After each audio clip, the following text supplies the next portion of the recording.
de la disparition de nos deux confrères,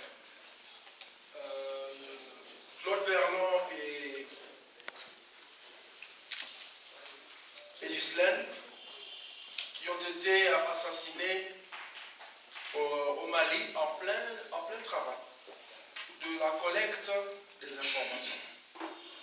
Donc depuis 2013, après leur assassinat, dont les enquêtes ne sont toujours pas encore jusque-là arrivées au bout, le monde célèbre la journée du 2 novembre comme celle qui est consacrée à la lutte contre les crimes, contre l'impunité, donc la mise à la fin de l'impunité des crimes commis contre les journalistes.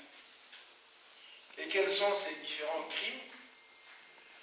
Il y a des enlèvements, il y a des tueries, il y a des emprisonnements, il y a des fermetures des médias. Donc, tout cela constitue cette grande gamme que nous appelons les crimes commis contre les journalistes. Et le 2 novembre de chaque année,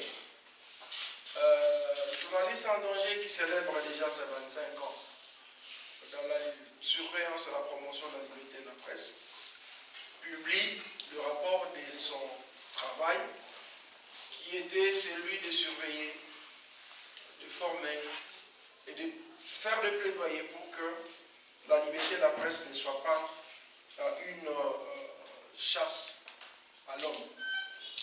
Aujourd'hui donc, nous célébrons avec beaucoup de peine la fin d'une mandature.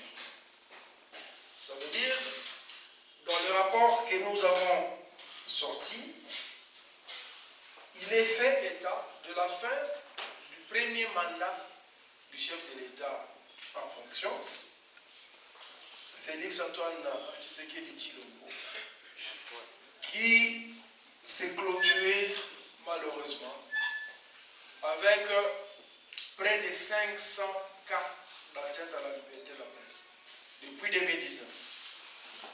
Mais pour la seule période allant de novembre 2022 à novembre 2023, nous avons monitoré 88 atteintes à la liberté de la presse sur l'ensemble du pays.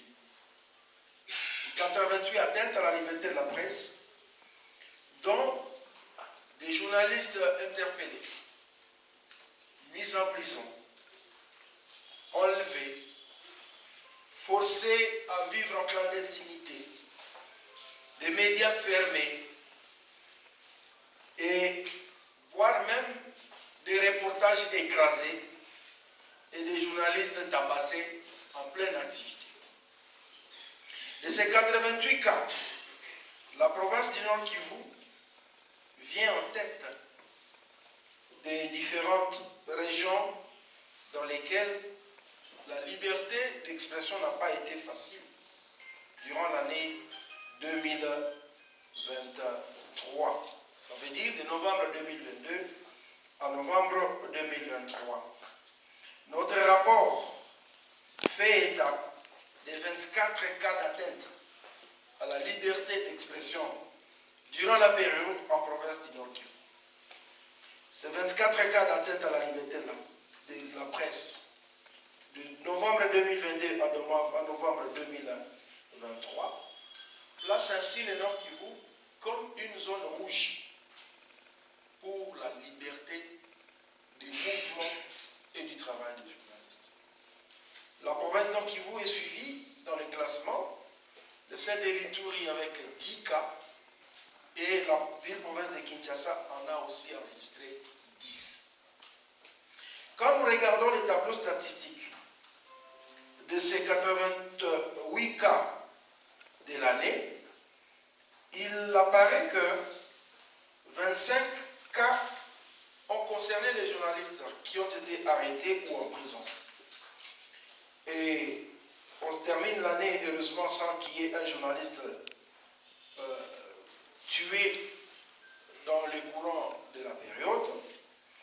Il y a eu au minimum 5 cas de journalistes interpellés, 17 de journalistes agressés, des menaces, on en a connu 20, des journalistes enlevés, il y en a eu 3 sur l'ensemble du pays, et des radios fermées ou émissions interdites, on en a connu 18. Parmi les cas les plus dérangeants pour la province du Nord Kivu, notre tableau statistique démontre que les 24 journalistes dont les cas ont été composés comme atteinte à la liberté de la presse, il y a eu plus ou moins 5 journalistes qui ont été agressés en province du Nord Kivu. 8 journalistes ont passé plus de 48 heures dans les cachots. Un journaliste a été jusqu'à aujourd'hui considéré comme enlevé. Un journaliste a été interpellé. 4 journalistes ont été menacés. Il y a eu également 5 radios, au moment où nous parlons, ne mettent plus sur l'ensemble de la province. Ceci interpelle non seulement les teneurs du pouvoir, les détenteurs du pouvoir, mais aussi les journalistes eux-mêmes. Parce que lorsque nous regardons par devers les atteintes à la liberté de la presse, il y a un comportement aussi qui est à mettre derrière. Parmi les prédateurs à la liberté de la presse dans la période sous examen ou que nous publions le rapport, nous avons les groupes armés, nous avons les services de l'ordre, notamment l'Agence nationale des renseignements, nous avons la police nationale congolaise, nous avons les éléments spéciaux de l'armée nationale des FARDC, nous avons aussi certains auxiliaires de la justice, y compris les militants des partis politiques et les candidats à la prochaine joute électorale. Ce sont les différents acteurs qui constituent les lieux de provenance des menaces et des atteintes à la liberté de la presse globalement. Et la province Nord Kivu doit savoir qu'avec la résurgence de la guerre d'agression actuelle, eh bien, la liberté d'expression est encore placée sous haute surveillance. Nous avons connu, durant l'année, ceux parmi nous qui, comme je l'ai dit, étaient ou sont obligés de vivre en dehors de leur toit. Une année déjà, des journalistes déplacés, comme ils l'ont fait signifier depuis hier ou avant-hier, mais il y a d'autres qui ne savent pas s'ils reverront encore leur salle de rédaction. Voilà globalement l'état des lieux des atteintes. Si vous avez besoin de beaucoup plus d'éclaircissement, vous pouvez même les voir. Pour cette présentation brève et riche. Je vais juste applaudir pour l'encourager. C'est bon.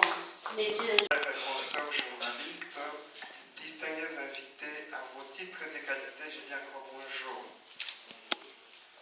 Je suis très heureux et honoré d'avoir pris part à cet échange des journalistes à l'occasion de cette journée. Justement, tel que Touvé l'a annoncé dans son speech, j'en ai été victime pendant que j'étais en plein reportage à Roubaix. C'était en date du 13 septembre 2023, pendant qu'il y avait une délégation qui était venue à Kinshasa. C'était une délégation gouvernementale dont la plupart étaient de militaires. J'y JR.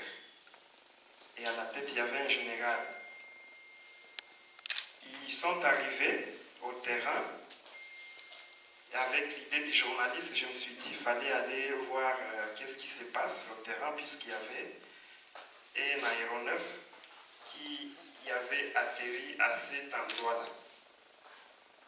En y arrivant, j'ai rencontré que c'était des militaires. J'ai posé la question à quelqu'un que j'ai trouvé civil, qui était en tenue civile. Qu'est-ce qu'il s'agit? Il y a quoi? Est-ce qu'on a besoin de l'information? Je suis journaliste, je lui ai présenté ma carte. Il a dit, bon, pour l'instant, on n'a pas besoin de journalistes, mais nous allons d'abord dans les carrés miniers pour aller visiter. C'est au retour que nous pourrions avoir besoin de journalistes. Mais pour l'instant, on n'a pas besoin de journalistes. Ils ont fait appel à plusieurs motards, une trentaine, qui sont venus pour les amener là-bas dans les carrières des mines. Et parmi les 30 motos, il n'y avait pas la moto qui est mise à ma disposition, puisqu'on m'a dit que je ne pouvais pas les accompagner là-bas. Et moi, avec l'idée du journaliste, je me suis dit, bon, quand même, je vais aller voir ils vont faire quoi là-bas, puisque j'ai besoin de l'information. J'ai payé ma moto, je suis aussi monté, je suis venu derrière eux. Et ils ont visité les carrières, et je suis resté quelque part. Il y avait quelques expatriés, il y avait même des blancs. Alors, comme il y a 3 sites là-bas, il y a les sites de l'eau, au Casa, et donc il y a des sites miniers qui sont là. La délégation dans laquelle il y avait ces blancs a fini à visiter avant et retourné vers là où nous étions en train d'attendre la délégation. Et quand il est venu, je lui ai posé la question, est-ce qu'on peut échanger un peu quand on venait de visiter et puis passer un message à la population, puisque quand on vous a vu, on se pose beaucoup de questions, vous êtes venu faire quoi? On a même peur, vous voyez que tous les creuseurs semblent vraiment avoir beaucoup de peur, et peut-être vous êtes venu les arrêter. Alors, il a appelé toute la population pour passer un message, avant que d'autres délégations n'arrivent, puisqu'il y avait 3 délégations qui sont parties dans différents sites. Et j'ai profité, prendre les éléments avec l'expatrié blanc. D'autres délégations sont venues. On est descendu jusqu'au terrain là où il y avait l'aéronef pour partir. Il me semble qu'il y a quelqu'un qui a signalé le général que, vous savez que là-bas, nous étions partis avec les journalistes. Et il semble qu'il a pris des éléments là-bas.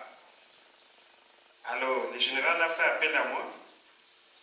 Il m'a posé la question, monsieur, est-ce que vous avez réalisé des interviews là-bas? Je lui ai dit oui, j'ai réalisé l'interview avec votre collègue avec qui vous étiez dans la délégation, les Blancs. Il m'a dit, monsieur, qui t'a autorisé de prendre ces éléments? Amène tes matériels. Je lui présente du matériel, des zooms. Où est ta carte? Est-ce que tu es journaliste? Oui, je suis journaliste. Amène ta carte. Je lui présente aussi ma carte. Il ordonne qu'on m'embarque dans l'aéronef, qu'on parte avec la délégation. C'est après qu'il a dit, bon, il a fait appel à des militaires, à des militaires maintenant locaux qui étaient là. Il a dit, alors, je mets à votre disposition ces journalistes, vous allez avec lui. Vous effacez tous les éléments qu'il a pris. Il a pris les matériels, il les a mis à la disposition de ces militaires, avec d'autres agents de l'ANR qui étaient là. C'est pendant qu'on a fait appel à ces militaires qui nous ont maintenant commencé à me brutaliser, en me prenant au niveau de la ceinture pour partir comme quelqu'un comme un criminel. Je leur ai dit, je n'ai pas la machine ici, on part, je prends la machine et puis on part effacer les éléments. Bon, on est parti, j'ai pris ma machine, mon ordinateur, on est parti quelque part, ils m'ont dit, ah, ouvre ta machine. J'ai branché le matériel, il y avait au moins 3 Ford. Je lui ai dit, monsieur, vous voyez l'élément, c'est celui-ci. J'efface, vous voyez comment j'efface? Ok, effacé. J'ai effacé. Entre-temps, il y a d'autres 2 Ford qui sont restés dans l'appareil, puisque lui n'est pas professionnel du métier. Bon, il y a d'autres éléments que j'ai continué à garder même jusqu'à présent. Puisque l'objectif de la délégation était d'aller superviser les sites miniers, comment les activités se passent. Il me semble qu'il y a d'autres partenaires qui vont commenter à exploiter, je ne sais pas. Depuis la résurgence des groupes armés, on a... Bon, je ne sais pas si vous connaissez au moins l'histoire des SMB, tout ça. Bon, je ne voudrais pas vous amener dans toute cette histoire. Mais au moins, vous connaissez qu'on avait suspendu les activités minières suite à la découverte des armes là-bas. Bon. Alors, on voulait peut-être avoir d'autres partenaires, je ne sais pas, mais ils n'ont pas voulu que ça soit connu au niveau des médias. Alors, c'est ainsi qu'on avait obligé que je puisse effacer des éléments et je l'ai fait à la présence de ces officiers militaires. Et ça s'est passé comme ça. C'est au lendemain, le 14, puisque même la même date du 13, j'ai alerté au niveau du GED que j'ai été agressé. J'ai alerté aussi au niveau de OLPA, Organisation pour la liberté de la presse en Afrique, OLPA, au niveau de Kinshasa. Ils ont aussi alerté, ils ont fait même des articles pour dénoncer cela. Ce sont ces alertes qui n'ont pas plu au niveau de l'ANR. C'est le 14 maintenant que l'ANR aussi m'interpelle. J'ai été arrêté là-bas, détenu depuis de 8h à 17h comme ça.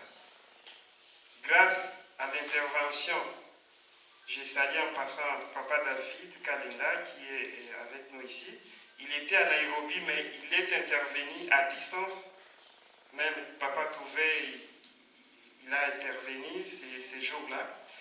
Ils ont vraiment fait des efforts pour que je sois relaxé. Mais depuis 8h jusqu'à 17h passées, j'étais là-bas. Le motif était pourquoi tu as dénoncé que tu as été agressé. Qui t'a agressé? Je leur ai dit, mais j'ai été agressé. D'ailleurs, c'est votre collègue Yanner qui a fait appel aux militaires lorsqu'on lui a donné l'ordre. Et nous sommes venus jusqu'à là où je devais effacer les éléments. Alors, on m'a détenu là-bas. On a exigé un montant de $300 qu'on devait payer pour me laisser libre. Et Papa David a dit non, ne payez même 10 francs. Nous allons intervenir jusqu'à ce que vous soyez relâchés. Et Touvé même avait aussi appelé les CP de l'ANR, tout ça. Les REDOC avaient appelé. Donc il y avait plusieurs appels, ils ont été obligés de me laisser. Je n'avais même pas payé même 10 francs. Et il m'avait remis les matériels puisqu'il détenait encore mes matériels, la carte, puisqu'ils les avaient encore récupérés ces jours-là. Et ils me l'ont remis. Et je suis parti avec les matériels. Jusqu'à présent, je suis libre et je continue à faire le travail comme ICEDO. Je tiens à vous remercier.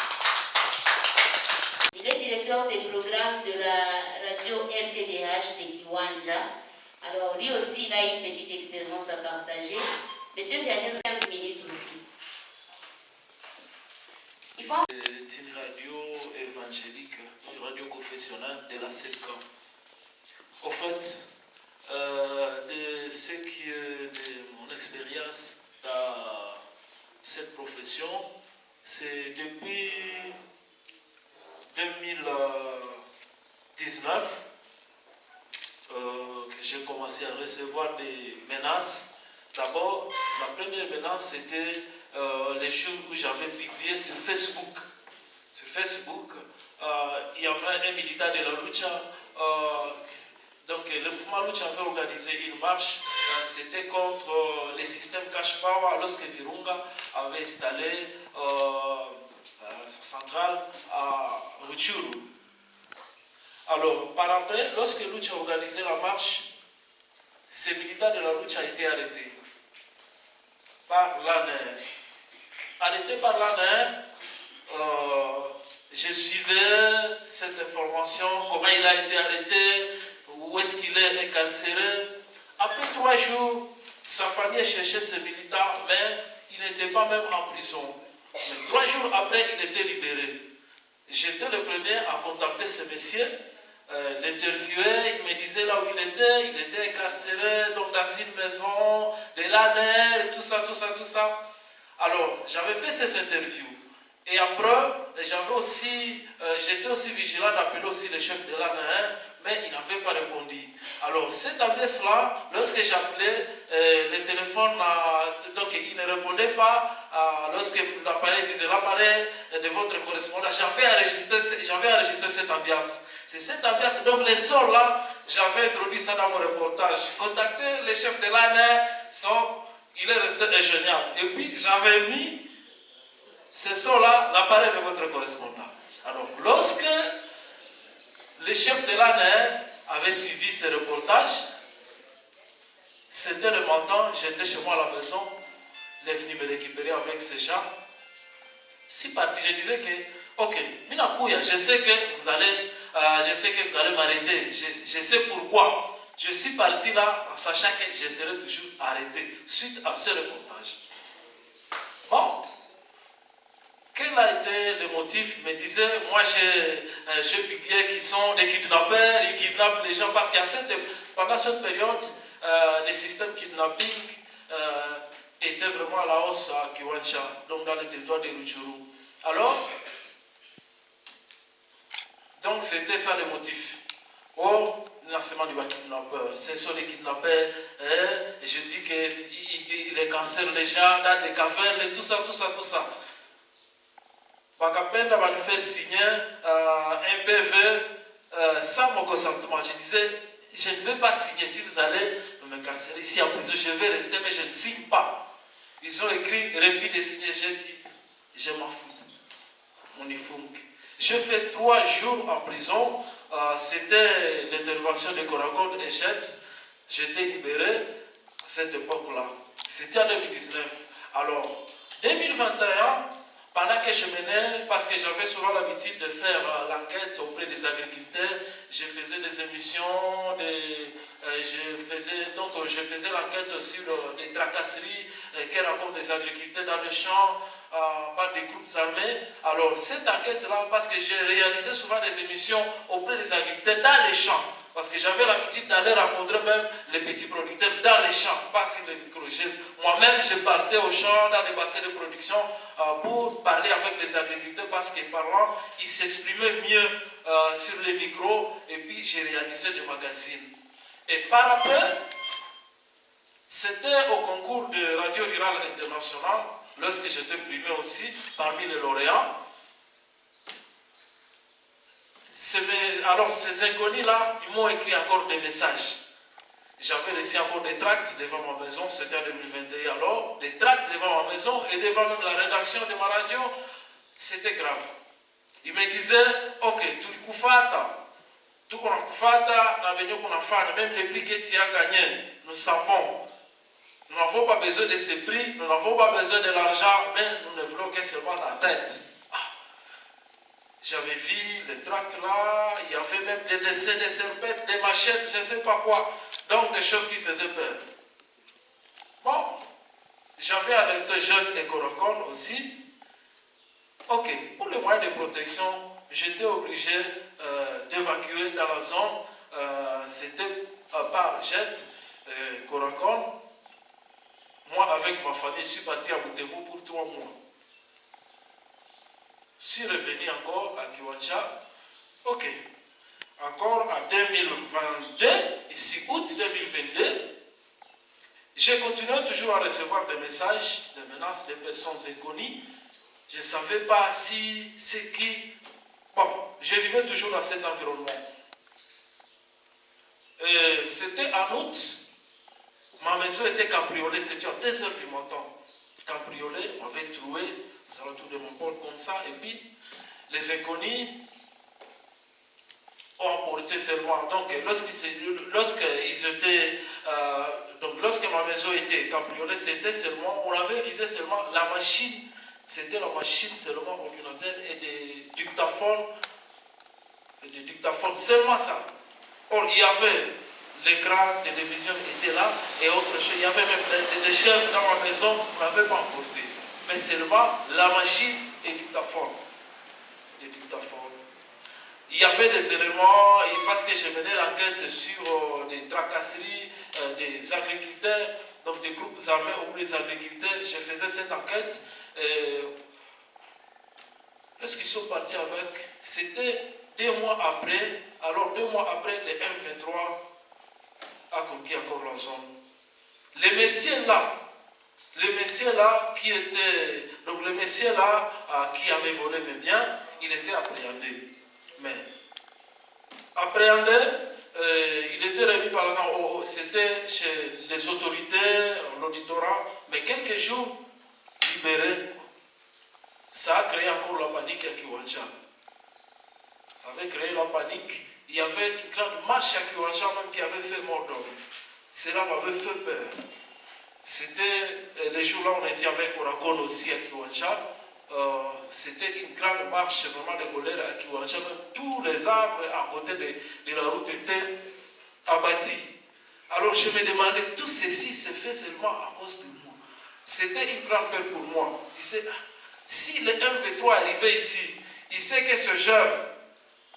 ce sont les mêmes jeunes qui partent là pour résister avec. Alors ils vont dire, oui, comment il fait pas moi et puis maramoya ya Ruchuru yote directement Ruchuru yote Kiwanja ina bouché.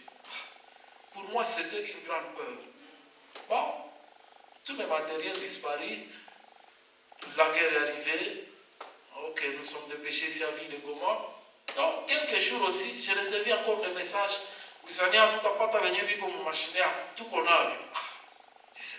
C'est comment? Donc, ce sont des personnes inconnues que je ne savais pas. Et jusqu'à présent, vraiment, je demande comment me situer. Je suis ici à Ville de Goma. Ma famille est à Kiwanja. Mais nous vivons toujours dans ce rythme. Merci. Oui, merci beaucoup. Ok,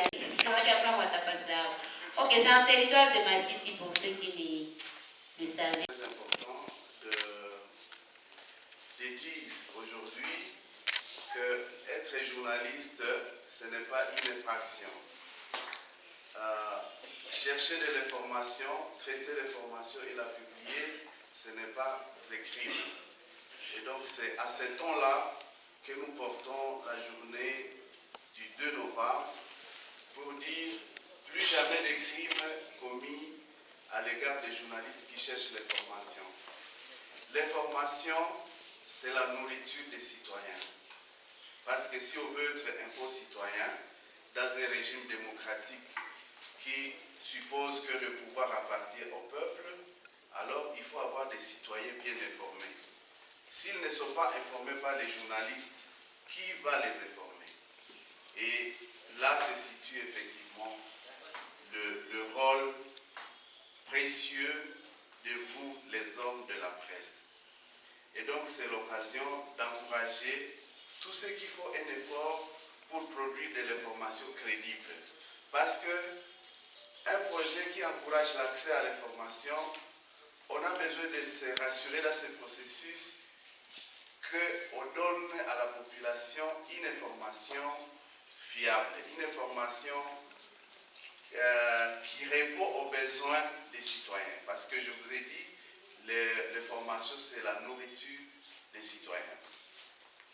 Et donc, poursuivons, nous savons que les menaces sont nombreuses, mais ne nous fatiguons pas, prenons des stratégies pour ne pas faire taire la voix du journaliste, pour ne pas faire cesser la publication du journaliste.